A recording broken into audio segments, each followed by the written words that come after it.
வணக்கம். கடவுள் அருள் TV channel நேர்களே, நான் உங்கள் அன்பான சயின்டிபிக் வேதிக் அஸ்ட்ராலஜர் அஸ்ட்ரோரஞ்சி பேசுகிறேன்.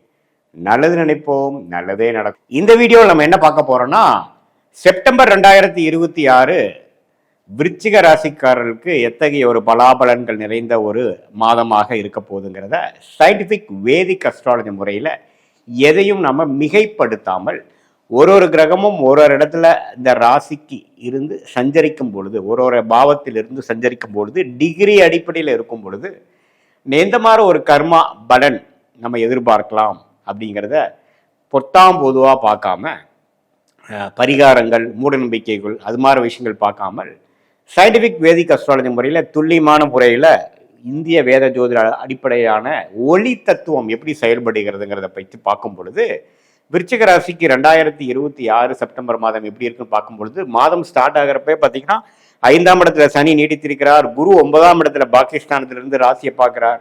4ஆம் இடத்துல ராகு நீடித்திருக்கிறார். 10ஆம் இடத்துல கேது இருக்கிறார். ஸோ ராகு கேதுகள் தொழில் வேலை விஷயத்துல சில சேஞ்சஸை கொடுக்கக்கூடிய அமைப்புகள் இருக்கிறாங்க. டிசம்பருக்கு மேலே மாற போறாங்க. சில மாறுதலை எதிர்பார்க்கலாம். இது செப்டம்பர் மாதம் எது மாதிரி விஷயத்தை கொடுக்குதுன்னு பார்த்தா, ராசி அதிபதியாகிய செவ்வாய் 15-20 நாள், கிட்டத்தட்ட ஒரு 3 வாரம் லெவல்ல 8ஆம் இடத்துல இருந்து, அதுக்கப்புறம் பாருங்க ராசி அதிபதி மாதத்தின் கடைசி 10 நாள் குச்ச குருவோட சேர்ந்து செவ்வாய் 9ஆம் இடத்துக்கு வர்றாரு. அருமையான அமைப்பு. ஸோ இந்த செப்டம்பர் மாதம் இறுதியில சில நல்ல விஷயங்கள் விருச்சிக ராசிக்காரர்கள் கண்டிப்பா எதிர்பார்க்கலாம்.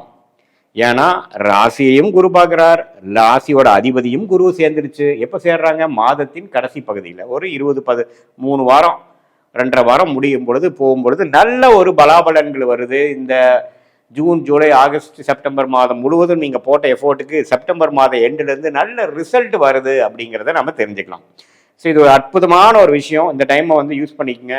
சில பெரிய சிக்கல்களை அவதிப்பட்டு கொண்டு இருக்கக்கூடிய விருச்சிக ராசிக்காரர்கள், தொழில் ரீதியான சிக்கல்கள், வேலை மூலமாக ஒரு டைட்டான சிச்சுவேஷன், குழந்தைகளுக்கு மெனக்கட முடியாத ஒரு அமைப்பு, குடும்பத்தில் ஒரு அமைதி இல்லாத ஒரு அமைப்பு, ஃபினான்ஷியலாக ஒரு கேஷ் ஃப்ளோ பாசிட்டிவே வரமாட்டேங்குது, அப்படியே போயிட்டே இருக்குது, எதுவுமே நம்ம கண்ட்ரோல் இல்லையா சாமிங்கிற கடந்த பல மாதமாக அவதி பட்டு கொண்டு இருக்கக்கூடிய விருச்சிக ராசிக்காரர்களுக்கு இந்த செப்டம்பர் அக்டோபரில் சில ட்ரெண்டு காட்டுதுங்க. அது செப்டம்பரோட இறுதி பகுதியிலேருந்தே உங்களுக்கு அந்த அமைப்பு ஸ்டார்ட் ஆகுது. பார்த்துக்குங்க.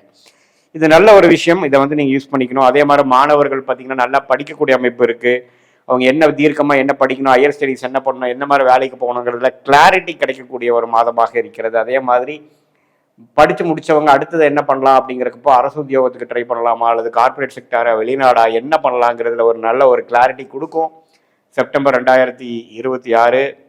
அதே மாதிரி இல்லத்தரசிகள், குடும்பத்தில் நிம்மதி இல்லாமல் இருக்கிறவங்களுக்கெல்லாம் கொஞ்சம் மனசுக்கு இதமாக இருக்கிற மாதிரி சில கருத்து வேறுபாடுகள் நீங்கி குடும்பத்தில் ஒரு பேச்சப் ஆகக்கூடிய அமைப்புகள், அப்பா பையன், அப்பா பொண்ணுக்கெல்லாம் ஒரு நல்ல அமைப்பு வரக்கூடியது, அப்பா மூலமாக வர வேண்டிய சொத்து இடமெல்லாம் கொஞ்சம் காசாகி சில பிரச்சனைகளை தீர்த்து கொள்ளக்கூடிய அமைப்புகள், இது மாதிரி பல நல்ல விஷயங்கள் விருச்சிக ராசிக்காரர்களுக்கு காத்திருக்கிறது. முதல் 2 வாரம் கொஞ்சம் பொறுமையாக இருக்கணும்.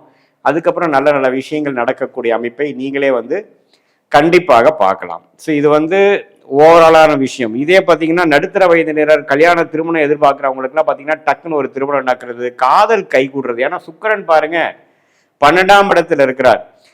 வெளிநாடு விஷயங்கள், வெளி மாநில விஷயங்கள், சுபவிரய விஷயங்கள், அது மாதிரி விஷயங்கள் எல்லாம் நல்லா நடக்கும்.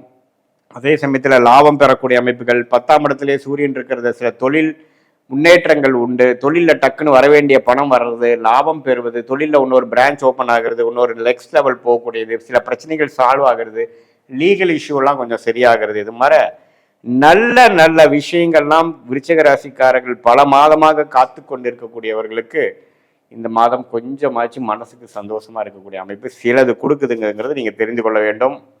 மற்றபடி பாருங்க, குழந்தை பேர் எதிர்பார்க்குறவங்களுக்குலாம் குழந்தை பேர் வரக்கூடிய அமைப்புகள் 5ஆம் இடத்துல சனி இருந்து தாக்கத்தை, தோஷத்தை கொடுத்து கொண்டிருந்தார். அதை உச்சகுரு பார்த்து கொஞ்சம் சரி பண்றார்.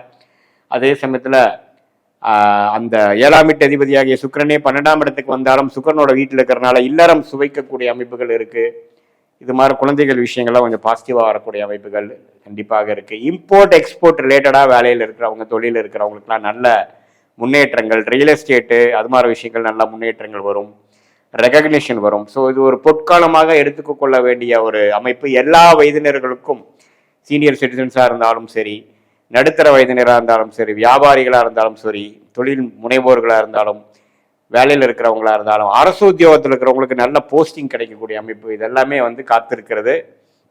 இது வந்து ஒரு பொதுவான பலனையை தவிர உங்களுடைய ஜென்ம ஜாதகத்தில் நீங்கள் பிறந்த தேதி, பிறந்த நேரம், பிறந்த ஊர் வைத்து உங்களுடைய திருக்கணித பஞ்சாங்கத்தை உங்கள் ஜாதத்தை போட்டு நீ எந்த லக்னத்தில் பிறந்தீங்க, நீங்கள் விருச்சிக ராசியில் வந்து கேட்டை நட்சத்திரமா, அனுஷ நட்சத்திரமா, விசாக நட்சத்திரம் 4வது பாதமா, எந்த அமைப்பில் பிறந்திருக்கீங்க அப்படிங்கிறதெல்லாம் பார்த்து இப்போ உங்களுக்கு லக்னாதிபதி எப்படி இருக்கிறார், தசா நாதன் வந்து இப்போ ஜாதகத்தில் இப்போ நம்ம போட்டு இந்த கோச்சாரத்தில் எப்படி போகுது, அதோட ஸ்தான பலம் என்ன, திக் பலம் என்ன, திரிக் பலம் என்ன, இது எல்லா விஷயங்களும் நம்ம வந்து படிப்படியாக பார்த்து சயின்டிஃபிக் வேதிக் அஸ்ட்ராலஜி முறையில் எதையும் மிகைப்படுத்தாமல் நம்மளுடைய வாஸ்ட் 18 வருஷம் அனுபவம் 30,000-35,000 ஜாதகத்துக்கு மேலே பார்த்த அந்த அனுபவத்தை யூஸ் பண்ணி உங்களுடைய லைஃப் பேட்டர்ன் எப்படி போயிட்டு இருக்கு, உங்களுடைய பாஸ்ட் பேட் ஒர்ஸ்ட் முடிஞ்சிருச்சா, எப்போ நமக்கு பெஸ்ட் வருது, எது மாதிரி அடுத்த 3-4 மாதங்கள் நமக்கு காட்டுது, எப்படி டிராவல் பண்ண போகிறோம், எந்தெந்த பிரச்சனைகள் சீக்கிரமாக சரியாக போகுது, எந்தெந்த பிரச்சனைகள் புதுசாக வர்றதுக்கு இருக்கா, எப்படி நம்ம எதிர்கொள்ளலாம், நம்மளுடைய கர்மா என்ன, நம்மளுடைய பிராப்தம் என்ன அப்படிங்கிறதெல்லாம் பூர்ணமாக தெரிந்து கொண்டு நம்மளுடைய விஷயங்களை நாம் கண்டிப்பாக தெரிந்து கொண்டு நம்மளுடைய விஷயத்தை நம்ம பார்க்கும் பொழுது நமக்கு என்ன மாதிரி ஒரு விஷயங்கள் வந்து தென்படுகிறது, நம்மளுடைய வாழ்க்கைக்கு எது மாதிரி முடிவுகளை எடுக்கலாம் அப்படிங்கிறதுல கொஞ்சம் நீட்டாக எந்த விதத்துலையும் ஒரு தெளிவு இல்லாமல் நம்மளுடைய பிராப்தங்கள் என்ன, நமக்கு ஆகாத விஷயங்கள் என்ன, நமக்கு முன்னாடி இருக்கக்கூடிய சாய்ஸஸ் என்ன, எது மாதிரி சாய்ஸஸ் நம்ம எடுக்கலாம், எது மாதிரி சாய்ஸஸ் நம்ம எடுக்கிறது சரியில்லை அப்படிங்கிற மாதிரி விஷயங்கள் எல்லாம் நம்ம வந்து சரியாக பார்க்கும் பொழுது ஒன்னொன்றுக்கும் எந்தெந்த நேரத்தில் செயல்படலாம், வீடு மாறுவது எப்படி, இடம் எப்போ மாறலாம், எப்போ நமக்கு ப்ரொமோஷன் வரும், எப்போ நமக்கு வேலை கிடைக்கும், எப்போ நமக்கு கடன் அடையும், எப்போ நமக்கு கல்யாணம் நடக்கும். சில பேருக்கு பார்த்தீங்கன்னா கல்யாண தடைகள் நம்ம அதிகமாக இருக்கும், 3-4 வருஷமாக வந்து திருமண விஷயங்கள் பாதிப்பாக இருக்கும். அது வந்து இப்போ நடக்கக்கூடிய அமைப்புகள் இருக்கா, அந்த தோஷம் முடியுதா, அந்த சுக்கிரன் சம்மந்தப்பட்ட தசாபுக்திகள் போகுதா, 7ஆம் இடம் என்று சொல்லப்படுகிற திருமணஸ்தானாதிபதி வருதா, எப்போ நடக்கும். சில பேர் நம்ம ஏர்லியாக ஸ்டார்ட் பண்ணி நம்ம நொந்து போயிருப்பாங்க. அதோட அமைப்புகள்லாம் என்ன, எந்த நேரத்தில் எது நடக்கும், நம்மளுடைய சயின்டிஃபிக் வேதிக் அஸ்ட்ராலஜி முறையில் நம்ம ஜாதகத்தில் இருக்கக்கூடிய கர்ம பலனை என்ன சொல்லுது, அடுத்து வரக்கூடிய ஷார்ட் டேர்ம் என்ன, அடுத்து வரக்கூடிய லாங் டேர்ம் என்ன அப்படிங்கிறதெல்லாம் தெளிவாக பார்க்கும் பொழுது இப்போ எப்படி எது மாதிரி ஒரு சில விஷயங்கள் வந்து நம்ம ஜாதகத்தில் யூனிக்காக இருக்குது, நம்மளுடைய யூனிக்கான பிராப்தங்கள் என்ன, எந்த துறை நமக்கு யூஸ்ஃபுல்லாக இருக்கும். சில பேர்த்துக்கு பார்த்தீங்கன்னா செவ்வாய் நல்லா இருந்ததுன்னா மெடிக்கல் ரிலேட்டட் ரியல் எஸ்டேட் அது மாதிரி போகலாம். சில பேர்த்துக்கு புதன் நல்லா இருந்து படிப்பு சம்மந்தப்பட்ட விஷயங்கள், அகாடமிக்ஸு, ஐடி, சாஃப்ட்வேர், அக்கௌண்ட்ஸ் போவாங்க. சில பேர்த்துக்கு பார்த்தீங்கன்னா சுக்கிரன் நல்லா இருக்கும், மீடியா துறையில் நல்லா வர முடியும். அது மாதிரி விஷயம் உங்கள் ஜாதகத்தில் எது மாதிரி அமைப்புகள் இருக்குது, எந்த மாதிரி ஆதிபத்தியம் இப்போ போயிட்டு இருக்குதுங்கிறதெல்லாம் நம்ம பார்த்து அதுக்கு தகுந்த மாதிரி ஒரு ஆலோசனை சயின்டிஃபிக் வேதிக் அஸ்ட்ராலஜி முறையில் சொல்லி அது பிரகாரம் வாழ்க்கையை நீங்கள் திட்டமிட்டு செயல்படும் பொழுது வாழ்க்கையில் எழுதி வெற்றி பெற முடியும். கடவுள் அருள் டிவியை பார்த்தமைக்கு நன்றிகள். மேலும் இது போன்ற தகவல்களை தெரிந்து கொள்ள கடவுள் அருள் டிவியை சப்ஸ்கிரைப் செய்யுங்கள். மறக்காமல் பெல் ஐக்கானை கிளிக் செய்யுங்கள்.